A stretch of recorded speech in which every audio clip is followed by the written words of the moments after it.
After having written the review for this video, I realized that this is going to be quite a long video, so in the interest of shortening it, I'm going to skip the fancy intro and preface this video by saying if you're fine with the way this laptop looks, this is by far my favorite gaming laptop, more so than the MSI GS66 Stealth and the Lenovo Legion 7i. And it has by far the very best cooling and performance of any reasonably sized 15-inch gaming laptop that I've tested. And even if you aren't interested in purchasing this, I think it's worth knowing what this does well to give you a better idea of how other gaming laptops stack up in the market. So starting with the build, I don't believe it's changed much from last year. The finish they used on the interior and exterior is still a soft touch finish, very comfortable, and I would say it's definitely noticeable during day-to-day use compared to other laptops. It feels very inviting to use. And in terms of fingerprints and oils, I reviewed the Lenovo ThinkPad P1, which had a black soft touch finish, and it was very resistant, far better than most black gaming laptops that I've tested. So I do think silicone is the ideal finish in terms of comfort and for hiding oils and sweat from your hands.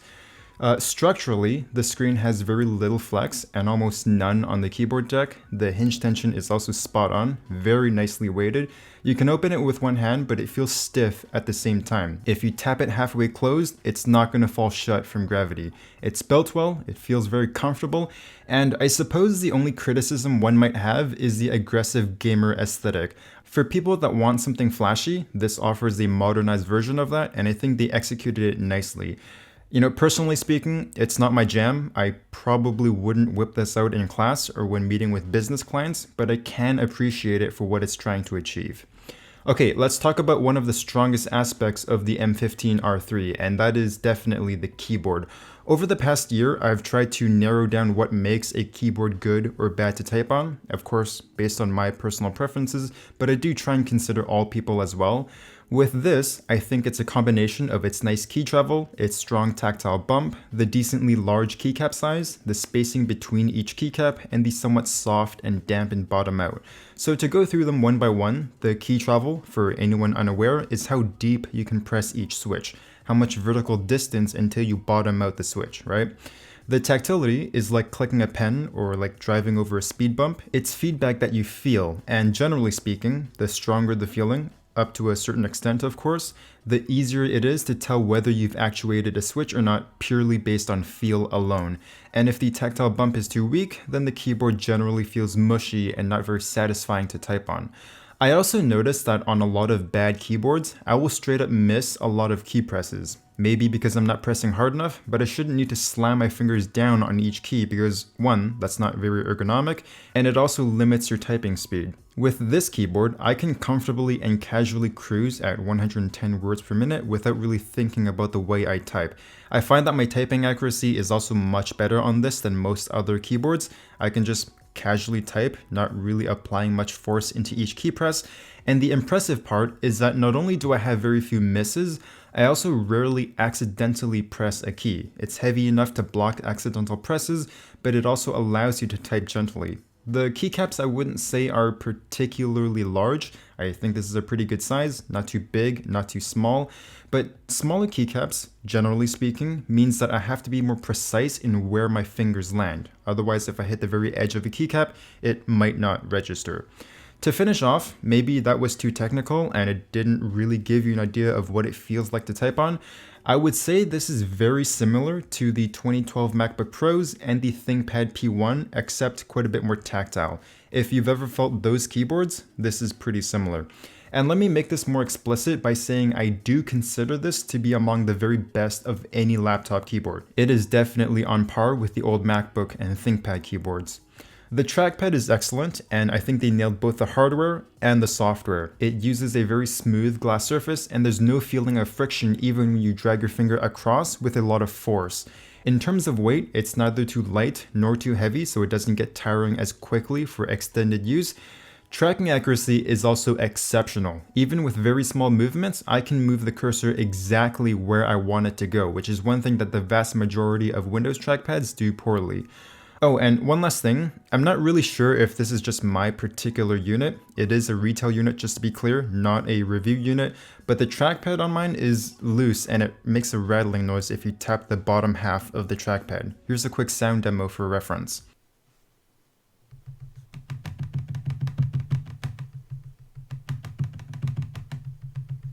On last year's model, the M15 had bottom-mounted speakers that projected directly down onto your desk.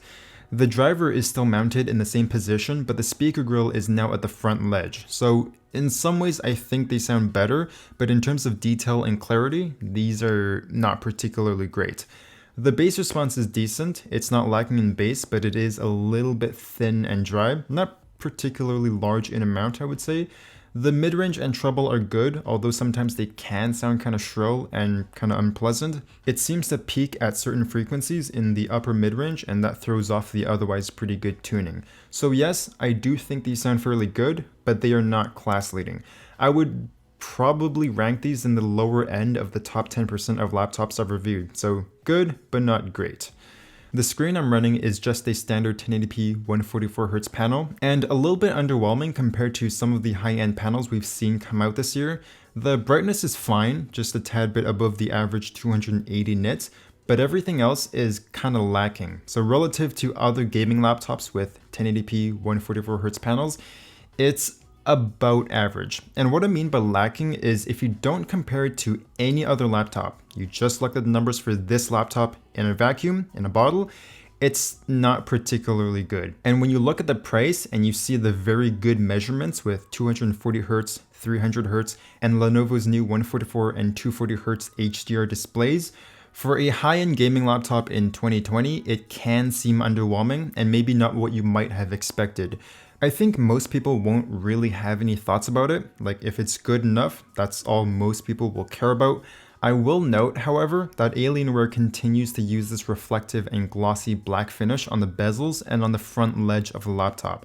I don't think gloss black looks nice on laptops. They visibly show fingerprints, and especially with darker colors. But aside from the aesthetics, I think the visual quality and the refresh rate are all average. If you want something better, I would opt for the 300Hz panel. Not for the refresh rate, but because generally speaking, the measurements on them have been quite a bit better in terms of brightness and color accuracy. In terms of ports, you have an Ethernet on the left, one USB-A, a headphone jack. On the right, you have two more USB-As and a micro SD slot.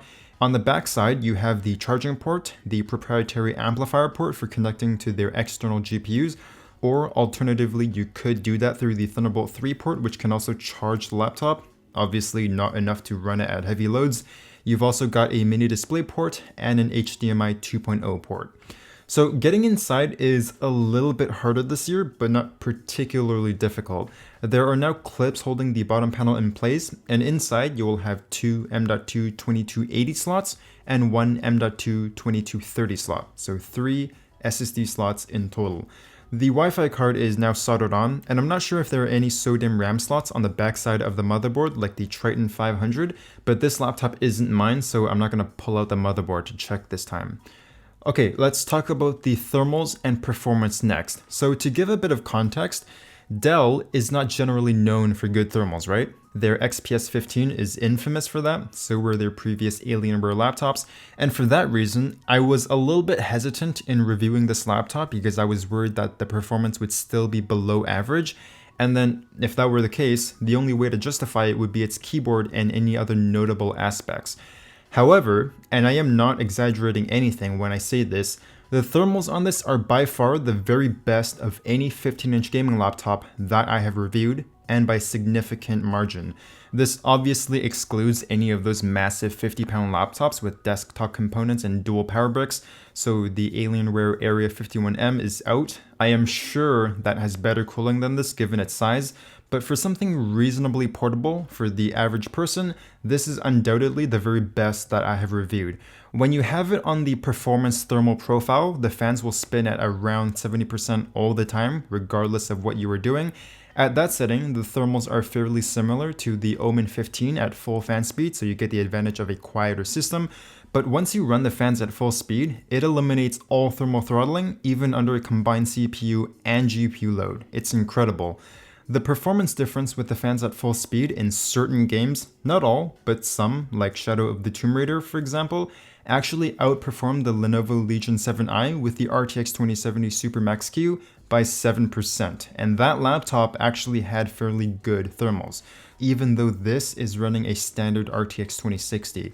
And even if you don't care about the performance gains, having such impressive cooling allows you to run the fans quieter while still maintaining high frame rates in most games at 1080p Ultra. You don't need to compromise between performance and fan noise. Lastly, there's an 86 watt-hour battery inside, which should get you about 5.5 hours of light use.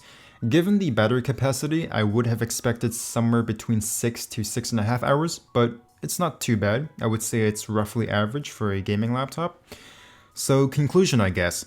This is a very good laptop. I absolutely loved using this thing, and I really don't have anything to criticize here. Where this excels is definitely in its keyboard, its thermals, and performance. For those three areas, no other gaming laptop, again, that I have reviewed, comes close. They are class leading in their regard. On a more personal note, I like the design for what it's worth. I think the LEDs, the color scheme, the interior and exterior design, they make for a well-executed, modern take on the gamer aesthetic. But for the people who want something more stealthy, like how MacBooks, ThinkPads, XPS, and Surface laptops look, I am not really sure what to tell you. Like, there are other laptops that are very good, but if you want a high-performance laptop that is as enjoyable to use as this, you can definitely tell that they are gaming laptops. If you are fine with the way this looks, I can 100% recommend this regardless of what you are using it for. If not, my other two favorites are the MSI GS66 Stealth and the Lenovo Legion 7i. But I would not recommend the Razer Blade 15 if you are someone who is looking for a high-end gaming laptop in 2020. After having used these three laptops, I would consider the Blade 15 to feel more like a mid-range gaming laptop with exceptional build quality. It doesn't feel anywhere near as enjoyable to use as these three, but it does look very nice. Okay, that wraps up this review. I hope you enjoyed it, and I will see you next time, which I hope will be my review on the Zephyrus G14.